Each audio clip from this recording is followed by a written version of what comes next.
প্রতি বছর বাংলাদেশের উত্তরে যে নদী ভাঙন হয় সেই নদী ভাঙনের শিকার মূলত হয় গাইবান্ধা, কুড়িগ্রাম এই জায়গাগুলো। তো এই জায়গাগুলোর যে চর অঞ্চলগুলো আছে সেই চর অঞ্চলগুলোর মানুষের জীবনযাত্রার মান এবং এখানকার যে ভাঙন এবং এ ব্যাপারে আমরা আজকে জানতে চাবো।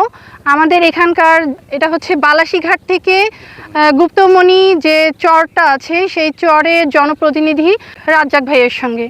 রাজ্জাক ভাই, আপনি বলবেন যে আপনাদের যে প্রতি বছর চর ভাঙে এবং আপনাদের পরিবেশ বা হাইজেন এটা আপনারা ঠিক কীভাবে মেনটেন করছেন, এটা একটু আমাদেরকে বলবেন। ফজলুপুর 7 নং ওয়ার্ডের 1 নম্বর ওয়ার্ডে, থানা ফুলছড়ি, জেলা গাইবান্ধা, গুপ্তমণি মৌজা। আমরা এই নদী ভাঙন যে চর অঞ্চলে যে আমাদের অবহেলিতর কারণে এই যে দেখেন সামনে যে নদীটা ভাঙন হচ্ছে, এটা আজ 2 বছর হলো ভাঙতেছে। এখন আমাদের এদিক যাওয়ার মতো কোনো জায়গা নেই, আমরা সীমানাবদ্ধ। এখান থেকে আমাদের এখন পূর্ব পাশে যেতে হবে। এখন আমরা ইদারিং ইউনুস স্যার বরাবর একটা লিখিত অভিযোগ হয়েছে আমাদের। এখন জানি না স্যার কি উদ্যোগ নিবে, এটা আমাদের কোনো অবগত এখনও আমরা হই নাই, শিওর হই নাই।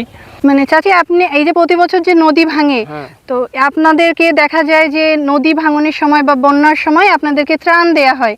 তা আপনারা আসলে কোনটা চান, যে ত্রাণ চান না আপনারা স্থায়ীভাবে নদী ভাঙনটা বন্ধ করতে চান? নদী ভাঙন বন্ধ করতে চান।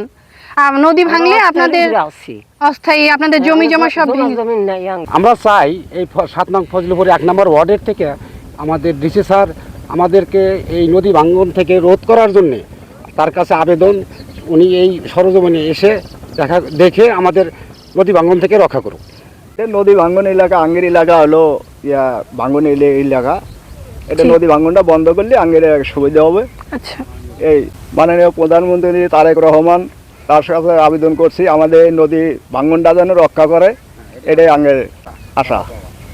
গাইবান্ধায় ছোট বড় প্রায় 165টি চর রয়েছে। তো এই যদি নদী ভাঙন কোনোভাবে রোধ করা না যায় তাহলে এই চর অঞ্চলে যে মানুষগুলো আছে, যেমন এই চরে প্রায় 300 পরিবার আছে, তো এদের কষ্ট লাঘব করা কোনোভাবেই সম্ভব হবে না। জিও ব্যাগ বালুর ব্যাগ অথবা সিসি ব্লক দিয়ে এটা স্থায়ীভাবে যদি নিয়ন্ত্রণ না করা যায় তাহলে বছরের পর বছর ধরে এই মানুষগুলো সুবিধাবঞ্চিত হয়েই থেকে যাবে। এই কারণে সরকারের দৃষ্টি আকর্ষণ করছি, মাননীয় জেলা প্রশাসক, গাইবান্ধা জেলা প্রশাসকের দৃষ্টি আকর্ষণ করছি, তারা যেন অতি দ্রুত এটা সমস্যার সমাধান করে ফেলে। গুপ্তমণি চর থেকে লিজা মণি, ভয়েস অফ গাইবান্ধা।